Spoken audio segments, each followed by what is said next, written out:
जय जय श्री राधे, जय श्री कृष्णा। मित्रों, आपने सुना ही होगा कि प्रेम से तो हिंसक पशु भी बदल जाते हैं। अगर आप सच्चे मन से प्रेम पूर्वक प्रभु को पुकारोगे तो वो दौड़े चले आते हैं। प्रभु कभी भी अपने भक्तों की करुण पुकार को अनदेखा नहीं करते हैं। इसलिए सदैव अच्छे कर्म करो और प्रेम से प्रभु की भक्ति में लीन रहो। प्रभु सदैव आपकी रक्षा करेंगे।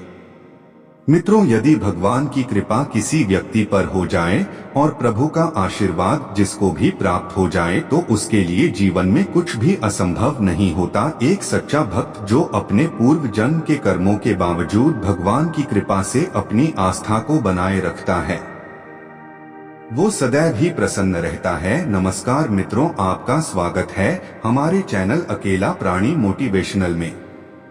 मित्रों, आज हम आपको ऐसी प्रेरणादायक कहानियां सुनाने जा रहे हैं जो हमें सच्ची भक्ति और अटल विश्वास की ताकत बताती हैं। यह कहानी है एक निर्दोष कृष्ण भक्त की। बहुत समय पहले की बात है। एक छोटे से गांव में एक निर्धन ब्राह्मण रहते थे जो भगवान श्री कृष्ण के अनन्य भक्त थे। उनका जीवन साधारण था और वे भगवान का नाम जपते हुए अपना समय व्यतीत करते थे। उनके पास न तो धन संपत्ति थी और न ही भौतिक सुख सुविधाएं, लेकिन उनके मन में श्री कृष्ण के प्रति अपार प्रेम और विश्वास था। उनका मानना था कि भगवान श्री कृष्ण हमेशा अपने भक्तों की रक्षा करते हैं, चाहे परिस्थितियां कैसी भी हों। ब्राह्मण का एक मित्र था। वह एक धनी व्यापारी था। वह हमेशा ब्राह्मण का मजाक उड़ाता और कहता कि तुम्हारे कृष्ण ने तुम्हें क्या दिया?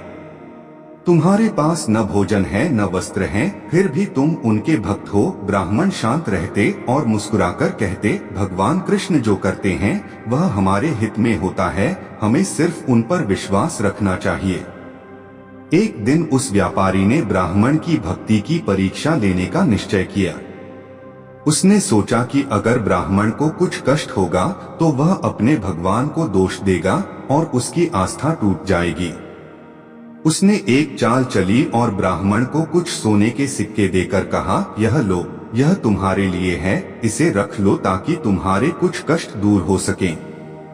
ब्राह्मण ने विनम्रता से सिक्के नहीं लिए और कहा, मुझे इसकी आवश्यकता नहीं है। मेरे कृष्ण सब कुछ देख रहे हैं, वे जो देंगे वही मेरे लिए सही होगा। व्यापारी ने जिद की तो ब्राह्मण ने सिक्के ले लिए और उसे अपने वस्त्र के अंदर रख लिया। जब ब्राह्मण घर लौट रहे थे, रास्ते में एक नदी थी। वे उस नदी को पार कर रहे थे कि अचानक उनका वस्त्र फिसल गया और सारे सोने के सिक्के नदी में गिर गए। ब्राह्मण ने कोई चिंता नहीं की, बल्कि उन्होंने भगवान श्री कृष्ण का नाम लेकर कहा, यह भी आपकी इच्छा थी प्रभु, मुझे किसी चीज की आवश्यकता नहीं है। जब व्यापारी को यह बात पता चली तो वह हंसते हुए बोला, देखा, तुम्हारे भगवान ने तुम्हारा सोना भी छीन लिया, अब तुम्हें क्या मिला? ब्राह्मण ने मुस्कुराते हुए उत्तर दिया, मुझे वही मिला जो मुझे चाहिए था, भगवान पर और भी गहरा विश्वास। सोना मेरे लिए मायने नहीं रखता, मेरा सच्चा धन श्री कृष्ण की भक्ति है। कुछ दिन बाद गांव में एक बड़ा संकट आया। बाढ़ के कारण व्यापारी का सारा धन बह गया, लेकिन ब्राह्मण का घर और परिवार सुरक्षित रहा।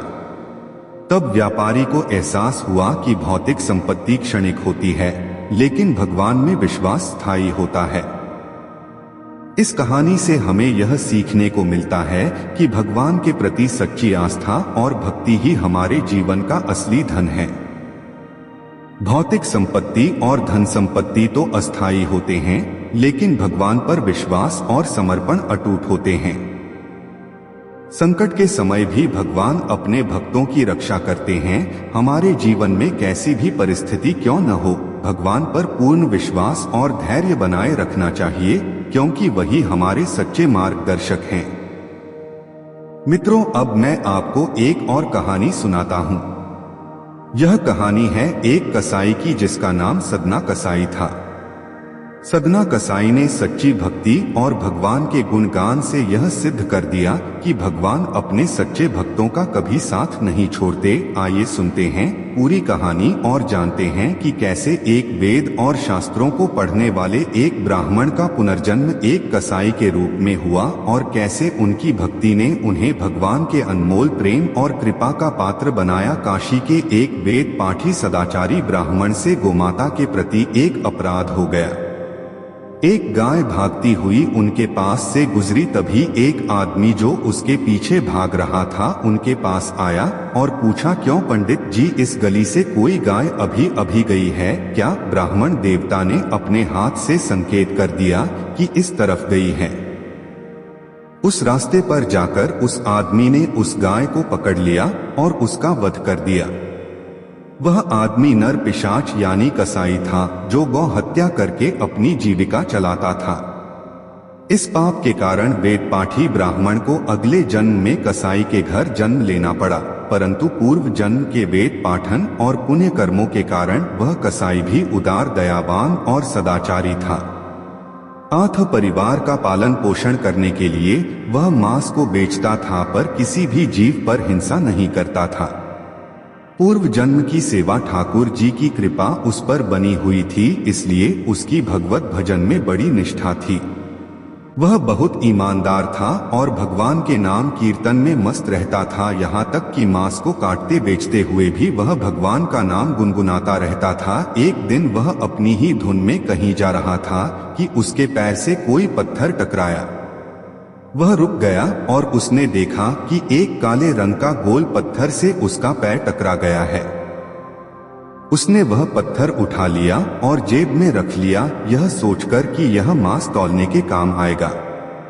वापस आकर उसने वह पत्थर मांस के वजन को तोलने के काम में लगाया। कुछ ही दिनों में उसने समझ लिया कि यह पत्थर कोई साधारण पत्थर नहीं है। जितना वजन उसे तोलना होता पत्थर उतने वजन का ही हो जाता। धीरे धीरे यह बात फैलने लगी कि सदना कसाई के पास वजन करने वाला पत्थर है, जो जितना वह चाहता है उतना ही तौल देता है। किसी को 1 किलो मांस चाहिए होता तो तराजू में उस पत्थर को एक तरफ रखने पर दूसरी ओर 1 किलो का मांस ही तो होता। अगर किसी को 2 किलो चाहिए होता तो वह पत्थर 2 किलो के भार जितना भारी हो जाता। इस चमत्कार के कारण उसकी दुकान पर लोगों की भीड़ जुटने लगी और उसकी बिक्री बढ़ गई। यह बात एक शुद्ध ब्राह्मण तक भी पहुंची, हालांकि वह ऐसी अशुद्ध जगह पर नहीं जाना चाहते थे जहां मांस कटता और बिकता हो, किंतु चमत्कारिक पत्थर को देखने की उत्सुकता उन्हें सदना की दुकान तक खींच लाई। दूर से ही खड़ा होकर वह सदना कसाई को मांस तौलते देखने लगा। उसने देखा कि कैसे वह पत्थर हर प्रकार के वजन को बराबर तौल रहा था। ध्यान से देखने पर उसके शरीर के रोंगटे खड़े हो गए। भीड़ कम के बाद ब्राह्मण सदना कसाई के पास गए। ब्राह्मण को अपनी दुकान में आया देखकर सदना कसाई प्रसन्न भी हुआ और आश्चर्यचकित भी। बड़ी नम्रता से सदना ने ब्राह्मण को बैठने के लिए स्थान दिया और पूछा कि वह उनकी क्या सेवा कर सकता है। ब्राह्मण बोले, तुम्हारे इस चमत्कारिक पत्थर को देखने के लिए ही मैं तुम्हारी दुकान पर आया हूँ, या यूं कहें कि यह चमत्कारी पत्थर ही मुझे खींचकर तुम्हारी दुकान पर ले आया है। बातों ही बातों में उन्होंने सदना कसाई को बताया कि जिसे पत्थर समझकर वह मांस तौल रहा है, वास्तव में वह शालिग्राम जी है, जो भगवान का स्वरूप होता है। शालिग्राम जी को इस तरह से मांस के बीच में रखना और उनसे मांस तौलना बहुत बड़ा पाप है। सदना बड़ी ही सरल प्रकृति का भक्त था। ब्राह्मण की बात सुनकर उसे लगा कि अनजाने में वह बहुत पाप कर रहा है। अनुनय विनय करके सदना ने वह शालिग्राम ब्राह्मण को दे दिया और कहा, आप तो ब्राह्मण हैं, आप ही उनकी सेवा परिचर्या करके इन्हें प्रसन्न करें और मेरे योग्य कुछ सेवा हो तो मुझे अवश्य बताएं। ब्राह्मण शालिग्राम शिला को बहुत सम्मान से घर ले आए। घर आकर उन्होंने श्री शालिग्राम को स्नान करवाया, पंचामृत से अभिषेक किया और पूजा अर्चना आरंभ कर दी। कुछ दिन ही बीते थे कि उन ब्राह्मण के स्वप्न में श्री शालिग्राम जी आए और कहा, हे ब्राह्मण, मैं तुम्हारी सेवाओं से प्रसन्न हूँ, किंतु तुम मुझे उसी कसाई के पास छोड़ आओ। स्वप्न में ही ब्राह्मण ने कारण पूछा तो उत्तर मिला, तुम मेरी अर्चना पूजा करते हैं, मुझे अच्छा लगता है, परंतु जो भक्त मेरे नाम का गुणगान कीर्तन करते रहते हैं उनको मैं अपने आप को भी बेच देता हूँ। सदना तुम्हारी तरह मेरा अर्चन नहीं करता है, परंतु वह हर समय मेरा नाम गुनगुनाता रहता है जो मुझे अच्छा लगता है, इसलिए मैं उसके पास गया था। ब्राह्मण अगले दिन ही सदना कसाई के पास गए और उन्हें प्रणाम करके सारी बात बताई। श्री शालिग्राम जी को उन्हें सौंप दिया। ब्राह्मण की बात सुनकर सदना कसाई की आंखों में आंसू आ गए। वह मन ही मन कहने लगे, देखो मैं कितना बड़ा पापी, मैंने भगवान को निरादर पूर्वक अपवित्र मांस के तराजू का बाट बनाकर रखा। प्रभु अब मुझे क्षमा करो। अब सदना को अपने व्यवसाय से घृणा हो गई और उन्होंने निश्चय किया कि यदि मेरे ठाकुर जी को कीर्तन पसंद है तो मैं अधिक से अधिक समय नाम कीर्तन ही करूंगा। उन्होंने इस अपराध के प्रायश्चित के लिए पतित पावन भगवान जगन्नाथ की यात्रा कर उनके दर्शन करके प्रभु की शरण में जाकर क्षमा मांगने का मन बना लिया। दूसरे ही दिन दुकान बंद कर जगन्नाथ भगवान के दर्शन को जा रहे एक तीर्थ यात्री दल के साथ चल पड़ा। कलयुग के पापों को क्षमा करने वाले साक्षात भगवान के धाम जगन्नाथपुरी की ओर पर जैसे ही तीर्थ यात्रियों के साथ सदना आगे बढ़े, उनकी सत्यवादिता की वजह से तीर्थ यात्री परख लेते हैं कि यह एक कसाई है। उन्हें भी आभास हो गया कि यात्री कसाई जानकर उनसे दूरी बना रहे हैं और परहेज कर रहे हैं। पानी आदि को छूने पर सदना को लगा कि मेरा इन यात्रियों के साथ जाना ठीक नहीं है। अतः उन्होंने उनका साथ छोड़ दिया। गले में शालिग्राम जी वाली झोली लटकाकर अकेले ही चल दिए। संकीर्तन करते हुए नाचते गाते मस्ती में दुनिया वालों के लिए अकेले, पर शालिग्राम भगवान ने उन्हें कभी अकेला नहीं छोड़ा। वे पल पल उस अज्ञानी भक्त की प्रत्येक क्रिया पर दृष्टि लगाए हुए थे। मार्ग में एक गांव आया। एक कुएं पर वह पानी पीने ठहर गए। उस कुएं पर पहले से ही एक सुंदर नारी पानी भर रही थी। उस स्त्री ने सदना का सुंदर लावण्या, गोवर्धन वर्णन, सुगठित शरीर, मधुर वचन, विशाल नेत्र, मधुर मंद मुस्कान आदि देखकर मोहित होकर कहा, आप जल तो पी लीजिए, पर अब शाम बहुत हो गई है। पास में ही मेरा घर है, आप थके हैं, रात्रि विश्राम करके भोर में आप फिर यात्रा प्रारंभ कीजिएगा। भोला भक्त सदना प्रेम में सनी बातों में आ गया और उस स्त्री का निवेदन स्वीकार कर लिया। भगवान शालिग्राम को भी कुएं के जल से नहलाकर उस स्त्री के घर पहुंच गए। रात्रि में वह स्त्री अपने पति के सो जाने पर सदना जी के पास पहुंची और अपना अभिप्राय बताया। उसकी मादकता भरी कुत्सित भावना जानकर सदना जी चौंक गए। उस स्त्री ने फिर कहा, मेरे घर में बहुत धन है, मैं स्वर्ण आभूषण लेकर तुम्हारे साथ चलने को तैयार हूं। सदना ने कहा, यह ठीक नहीं, आपके पति तो है, आप अपना मनोरथ उनसे ही सिद्ध करें।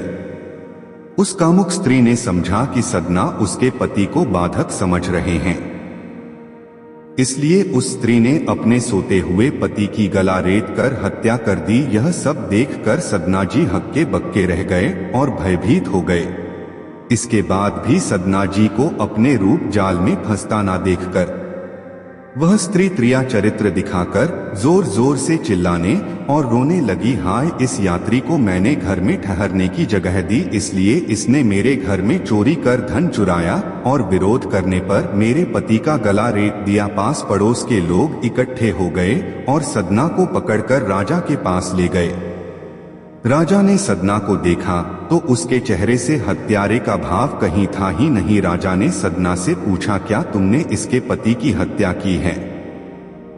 सदना जी मौन हो गए। राजा चिंता में पड़ गया। इधर अत्यंत सीधे भोले भक्त सदना जी ने सोचा कि यदि मैं इसके घर नहीं जाता तो यह घटना घटित ही नहीं होती। अपराध के मूल में तो मैं ही हूँ। वे मौन रह गए। अनुभवी राजा ने मंत्रियों से परामर्श किया कि यह अपराधी नहीं लगता, पर पता नहीं क्यों मौन रहकर स्वीकृति दे रहा है।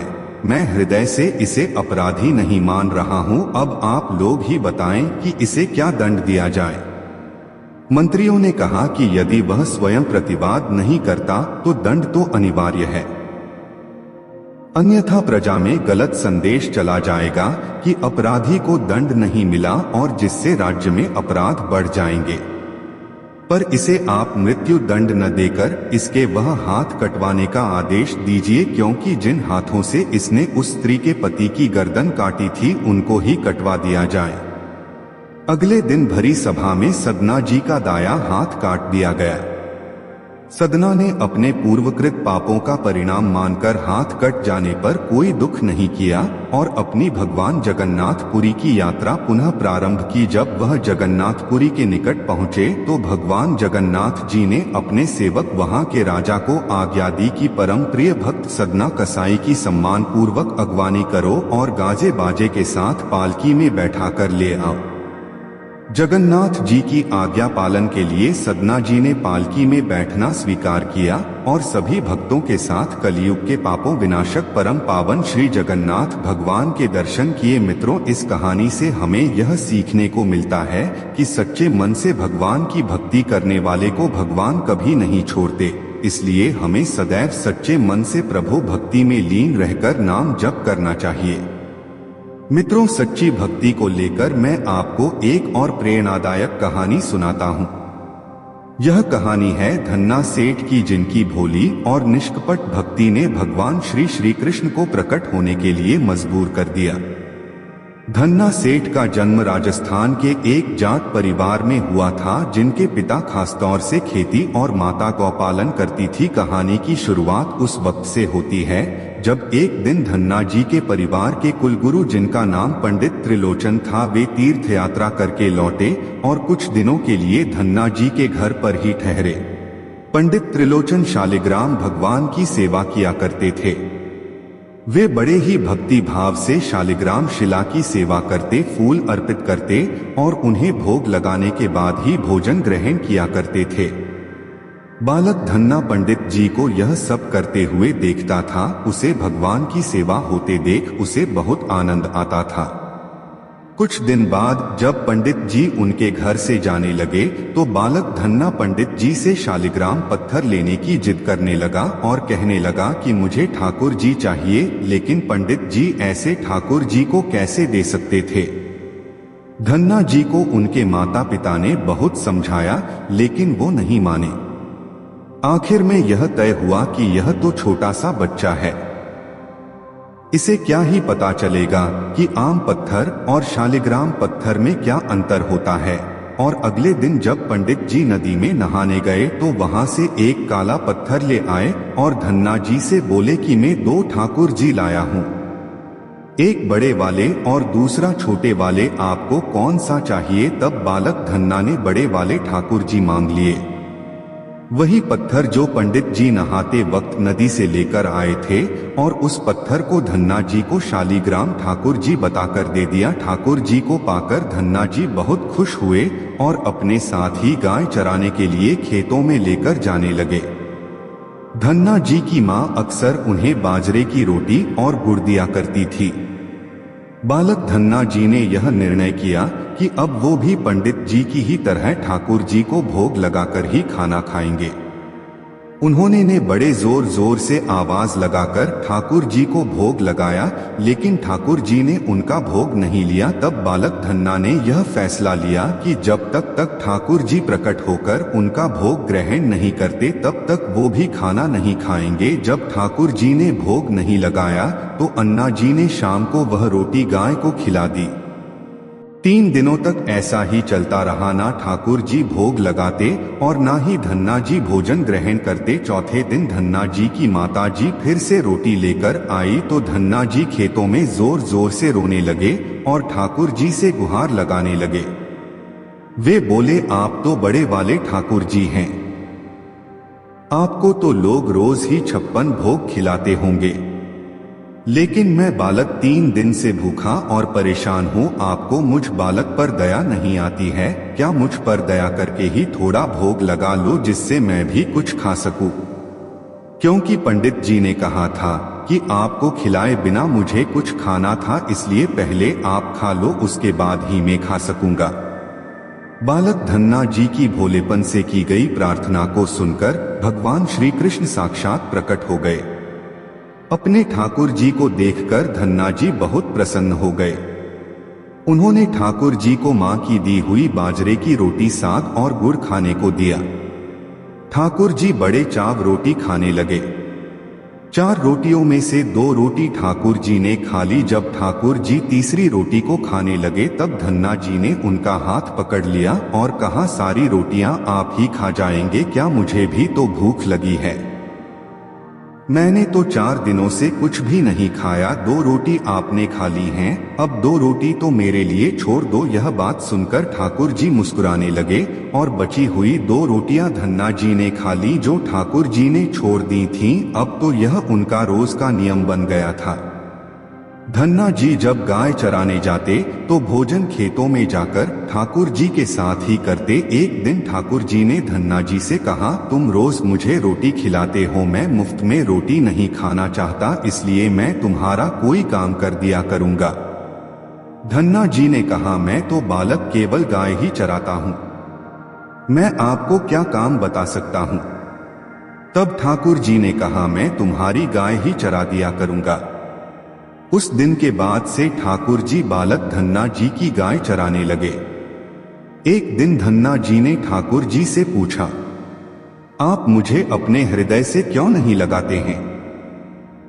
तब ठाकुर जी ने कहा, मैं तुम्हारे सामने प्रत्यक्ष प्रकट हो गया हूं, लेकिन पूरी तरह से मैं तब मिलता हूं जब कोई सद्गुरु जीव को अपना लेते हैं।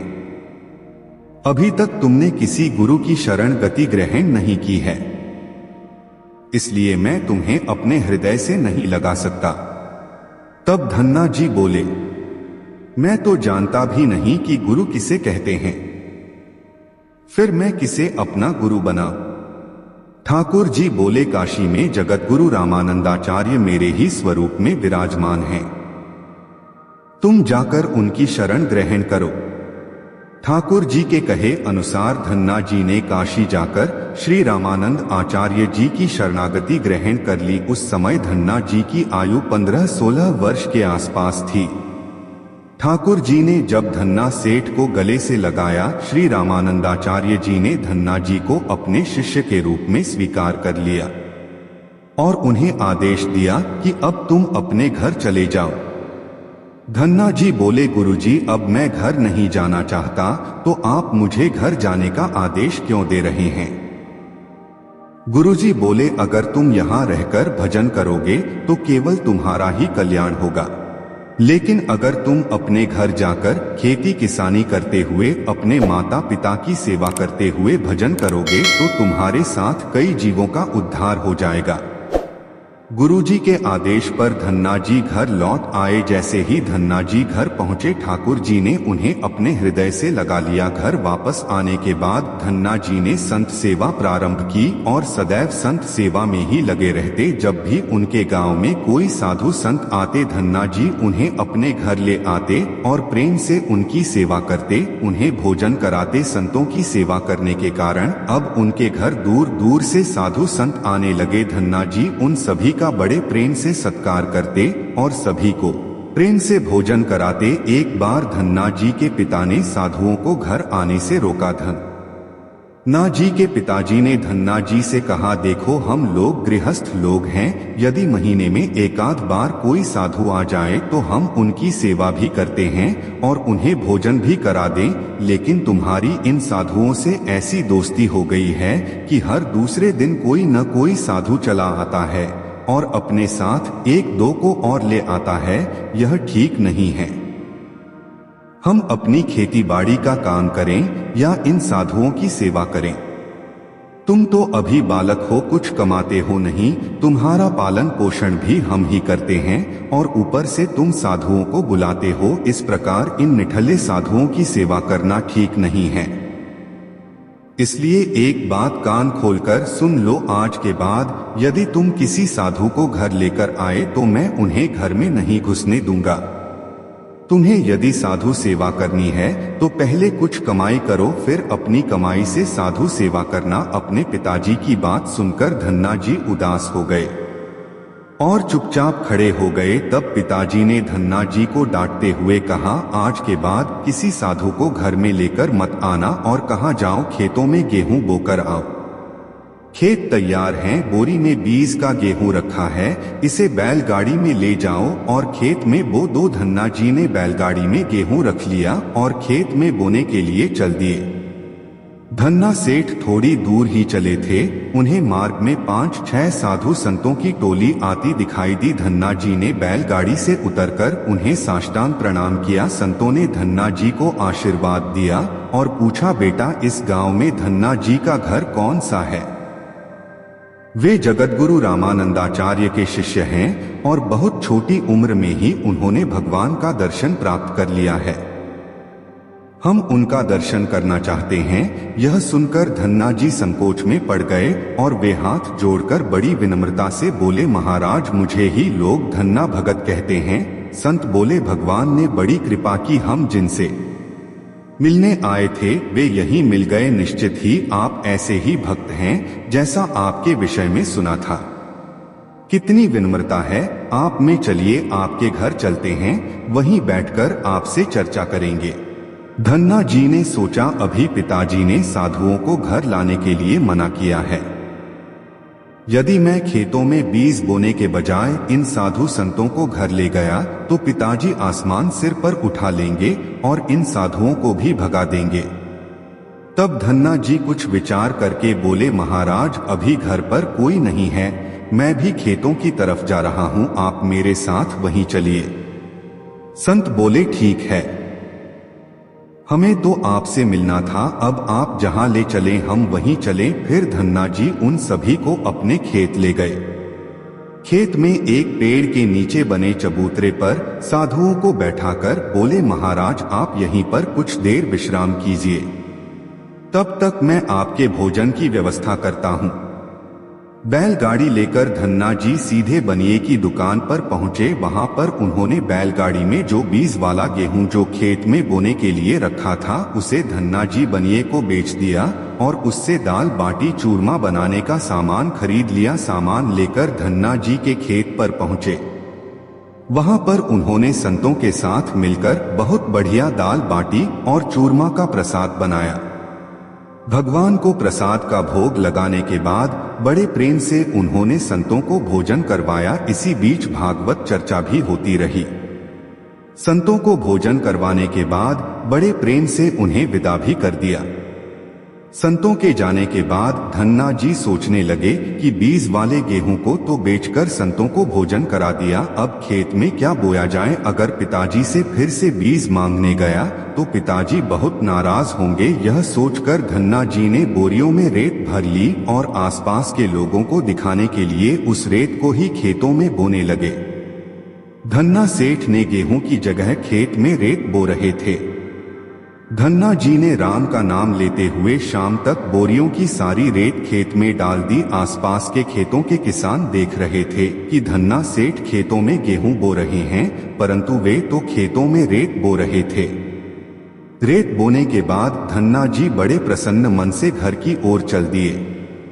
वे सोचने लगे, खेत में तो कुछ उगना ही नहीं है तो देखभाल भी नहीं करनी पड़ेगी। घर पर पहुंचने पर पिताजी ने धन्ना जी से पूछा, खेत बो आए? धन्ना जी बोले, जी पिताजी बो आया। कुछ दिन बाद धन्ना जी के पिताजी और गांव के कुछ बड़े बूढ़े लोग धन्ना जी के पास आए और बोले कि तुमने कैसा खेत बोया है? ऐसी फसल तो हमने अपने जीवन में आज तक नहीं देखी। ऐसा लगता है जैसे गेहूं का एक एक दाना नाप नाप कर एक समान दूरी पर बोया गया है और सारे ही दाने उग आए हैं।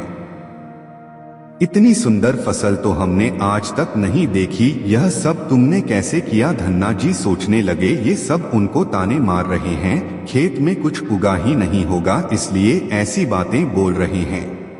तब धन्ना जी ने स्वयं खेत पर जाकर देखा। वहां जाकर वे आश्चर्यचकित रह गए। उन्होंने देखा जिस खेत में उन्होंने रेत बोई थी वहां पर फसल उग आई थी और ऐसी सुंदर फसल उन्होंने कभी नहीं देखी थी। फसल को देखकर धन्ना जी को भगवान की कृपा का एहसास हुआ और उनकी आंखों से आंसू निकलने लगे। धन्ना सेठ जोर जोर से रोने लगे। जब धन्ना जी के पिताजी और अन्य गांव वालों ने रोने का कारण पूछा, धन्ना जी ने रोते हुए सारी घटना कह सुनाई। धन्ना जी बोले, पिताजी, जब आपने संतों को घर लाने के लिए मना किया था और खेत बोने के लिए गेहूं दिया था, उसी दिन मुझे मार्ग में कुछ संत मिल गए। मैंने उन संतों को अपने खेत पर ठहराया और बीज वाला गेहूं बनिए को बेचकर संतों को भोजन करवाया। इसके बाद मैंने खेतों में रेत बो दी थी। रेत बोने के बाद भी यह फसल कैसे पैदा हो गई यह मुझे नहीं मालूम। धन्ना जी की यह बात सुनकर उनके पिताजी के भी आंसू निकल आए और वे बोले, मेरा धन्य भाग्य जो मेरे घर में ऐसे पुत्र ने जन्म लिया। आज के बाद हम तुम्हें रोकेंगे नहीं। खूब साधु बुलाओ, खूब संत सेवा करो, हम तुम्हें अब कभी मना नहीं करेंगे। आज से मैं भी भगवान की भक्ति किया करूंगा और तुम्हारे साथ संतों की सेवा किया करूंगा। इसके बाद धन्ना जी और उनके परिवार वाले खूब संत सेवा करने लगे। कुछ समय बाद धन्ना जी की उगाई हुई फसल को काटने का समय आ गया। उस फसल से उतने ही आकार की खेती से 50 गुना ज्यादा गेहूं निकला। यह गेहूं इतना ज्यादा था कि उसे रखने तक की जगह नहीं बची थी। गांव से सभी लोग धन्ना जी की फसल देखकर आश्चर्य करने लगे। एक बार ठाकुर जी ने खुद ही धन्ना जी की परीक्षा लेनी चाहिए। धन्ना जी के गांव में अकाल पड़ गया और फिर भी धन्ना जी पूरे गांव और साधु संतों को खाना खिला रहे थे और गरीबों में अनाज बांट रहे थे। लेकिन धीरे धीरे उनका भी भंडार समाप्त होने लगा। उस वक्त भी धन्ना जी ने इस बात का निर्णय लिया कि जब तक वह सक्षम है तब तक उनसे जो हो सकेगा वह करेंगे। उनकी सेवा से प्रसन्न होकर ठाकुर जी खुद एक संत के रूप में उनके यहाँ आए और एक बीज दिया और बोले कि इस बीज को जाकर खेत में लगा आओ और उससे जो भी मिले उसे गांव वालों में बांट देना। उन्होंने ऐसा ही किया, लेकिन गांव वाले धन्ना जी को पागल कह रहे थे कि इस सूखे में आखिर कौन सी फसल होगी।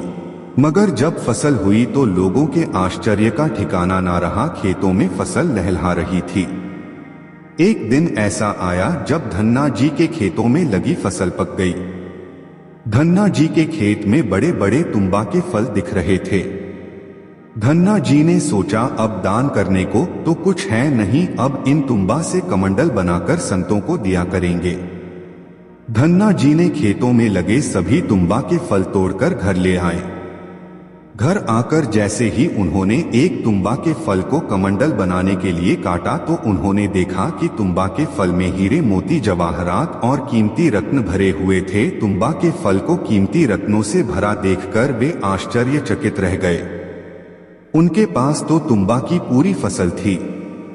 उन्होंने देखा सभी तुम्बा के फलों में ऐसे ही कीमती रत्न भरे हुए थे। इस चमत्कार को देखने के बाद धन्ना जी को उन संत की याद आई जिन्होंने उन्हें तुम्बा के बीज दिए थे। अब धन्ना जी उस धन से लोगों की सेवा करने लगे। वे फिर से दोनों हाथों से लोगों की मदद करने लगे।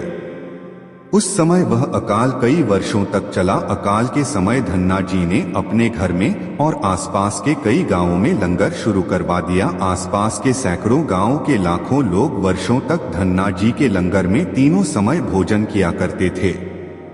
धन्ना जी ने अपने जीवन काल में कई मंदिर, बावड़ियां, तालाब और धर्मशालाएं भी बनवाई और हर तरह से साधु संतों और जरूरतमंद लोगों की मदद की। लोग धन्ना जी को धन्ना सेठ कहकर बुलाने लगे।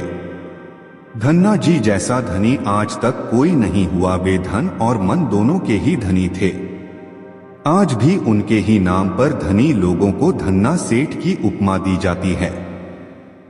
इस कहानी से हमें यह भी सीखने को मिलता है कि जीवन में गुरु का महत्व कितना बड़ा होता है और कैसे एक सच्चा और निर्मल हृदय असंभव को भी संभव बना सकता है।